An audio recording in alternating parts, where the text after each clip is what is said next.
छावा चित्रपट पाहून डोळ्यात अश्रू आले ना, काही मोठी गोष्ट नाही. जर तुमच्या डोळ्यात आलेल्या अश्रूंचं महत्त्व जर तुम्हाला कळालं असेल तर ते महत्त्वाचं.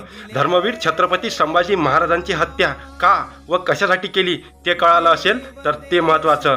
फाल्गुन शुद्ध प्रतिपदेपासून तर फाल्गुन अमावस्यापर्यंत या 30 दिवसामध्ये छत्रपती संभाजी महाराजांनी जर म्हटलं असतं की मी माझ्या धर्माचा त्याग करतो, तर त्यांच्यावर होणारे अत्याचार हे थांबले असते. पण नाही, ते नेहमी म्हणायचे, जीवितम मृतकम मने देहिना धर्मवर्जित मृत्यो धर्मेन संयुक्ते दीर्घजीवी भविष्यते.